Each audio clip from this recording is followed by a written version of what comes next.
अच्छा जी, तो सबसे पहले हम लोग कॉम्प्लिकेशंस डिस्कस करते हैं, राइट। कॉम्प्लिकेशंस में क्या देखते हैं? Number one, haemorrhage. हेमोरेज मतलब ब्लीडिंग, राइट। ब्लीडिंग कहाँ से होती है? Now listen very carefully. ये आपका स्टमक है और ये है आपका लेसर कर्वेचर। स्टमक के इस साइड पे क्या है? Lesser curvature, right. अब इस लेसर कर्वेचर के अंदर आपको पता है क्या है? इसके अंदर है left gastric artery. Left gastric artery, right. Left gastric artery. तो क्या होता है, मैंने आपको बताया था कि ये जो एच पाइलोरी है, ये क्या करता है? एच पाइलोरी ये आपके लेसर कर्वेचर को डैमेज करता है, राइट। सबसे पहले म्यूकस मेम्ब्रेन को, उसके बाद लेसर कर्वेचर को। तो लेसर कर्वेचर के अंदर क्या है? Blood vessel. तो जैसे ही वो ब्लड वेसल डैमेज होगा तो वहाँ से क्या होगी? ब्लीडिंग स्टार्ट होगी, राइट। ब्लीडिंग स्टार्ट होगी, राइट। तो गैस्ट्रिक अल्सर में ब्लीडिंग कहाँ से होती है? Most commonly left gastric artery से। This is an MCQ, right. You have to memorize it. ये है लेसर कर्वेचर और यहाँ से लेफ्ट गैस्ट्रिक आर्टरी और वहाँ से ब्लीडिंग हो रही है, राइट। उसके बाद है इसी तरह ड्यूडिनल अल्सर, राइट। अब ड्यूडिनल अल्सर के केस में क्या होता है? सबसे पहले तो आपको ये फॉर एग्जांपल पता होना चाहिए, राइट, कि this is the for example anterior duodenal wall. ठीक है, ये एंटीरियर ड्यूडेनल वॉल है। इसी तरह से ये है पोस्टीरियर ड्यूडेनल वॉल। ओके जी, एंटीरियर ड्यूडेनल वॉल और पोस्टीरियर ड्यूडेनल वॉल। अच्छा, मोस्ट कॉमनली जो हेमोरेज होता है वो कहाँ से होता है? पोस्टीरियर ड्यूडेनल वॉल से, राइट। क्योंकि पोस्टीरियर ड्यूडेनल वॉल में हमारे पास एक आर्टरी होती है, राइट। ऐसे करके एक आर्टरी होती है, ऐसे करके एक आर्टरी होती है, राइट। इस आर्टरी को हम लोग क्या कहते हैं? Gastro duodenal gastroduodenal artery, right. अगर फॉर एग्जांपल एच पाइलोरी की वजह से, राइट, एच पाइलोरी की वजह से क्या हुआ? ये जो पोस्टीरियर वॉल है ना, ये क्या हुआ? ये रप्चर हो गया, राइट। तो उसकी वजह से क्या होता है कि ये जो पोस्टीरियर वॉल उसके अंदर एक आर्टरी होती है, आर्टरी सप्लाई करती है उसको, जिसको कहते हैं गैस्ट्रोड्यूडेनल आर्टरी। तो उस आर्टरी से ब्लीडिंग होना स्टार्ट होती है, राइट। उस आर्टरी से ब्लीडिंग होना स्टार्ट होती है, ब्लीड। उसी को क्या कहते हैं हम लोग? Haemorrhage, right.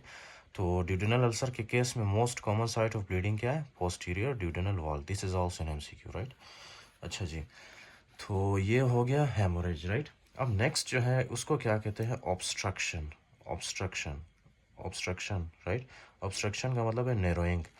अच्छा जी, तो नैरोइंग क्या होता है? फॉर एग्जांपल ये जो है आपका पाइलोरिक स्फिंक्टर है, राइट। ये स्टमक है, ये आपका ड्यूडेनम है और बीच में क्या है जो इन दोनों को सेपरेट करता है? ये है पाइलोरिक स्फिंक्टर, राइट।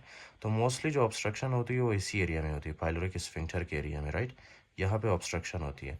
जब ऑब्स्ट्रक्शन होती है तो यहाँ से जितने भी फॉर एग्जांपल कंटेंट है ना, फूड वगैरह, डाइजेस्ट होने के बाद वो यहाँ से ड्यूडेनम के अंदर आसानी से नहीं आ पाएंगे, राइट। तो उसी को क्यों नहीं आ पाएंगे? क्योंकि इसका जो रास्ता है ना, ये बंद हो चुका है ऑब्स्ट्रक्शन की वजह से, राइट। तो हमारा जो स्टमक है वो कैसे दिखेगा? जब उसके अंदर फूड ज़्यादा होगा, ऐसे करके दिखेगा, राइट। ऐसे करके दिखेगा।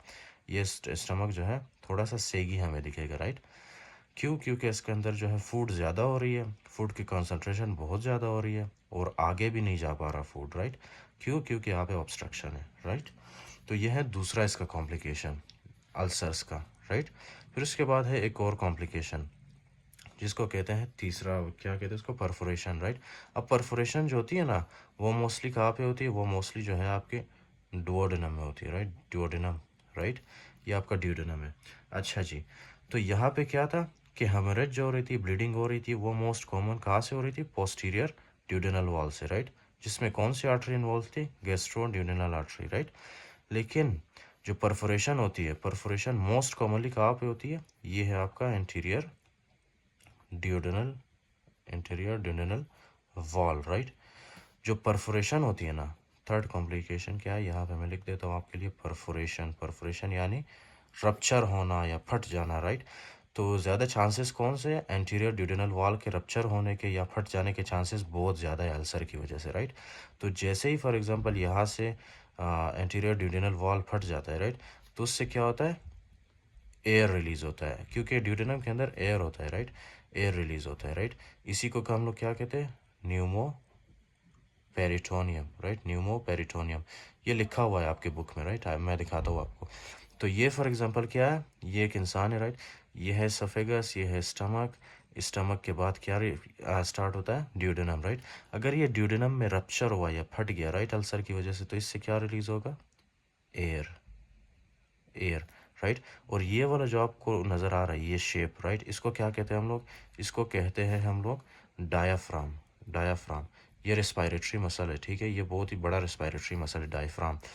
तो जब हम एक्सरे करते हैं, एक्सरे में हमें क्या दिखता है, एयर दिखता है, एयर अंडर द डायफ्राम, ये डायफ्राम है और उसके नीचे हमें क्या नज़र आता है, हवा, एयर, राइट। तो इसको हम लोग क्या कहते हैं ओवरऑल, इसको हम लोग कहते हैं न्यूमोपेरिटोनियम, न्यूमोपेरिटोनियम, राइट। न्यूमो मतलब एयर, राइट, पेरिटोनियम का मतलब पेरिटोनियम, राइट।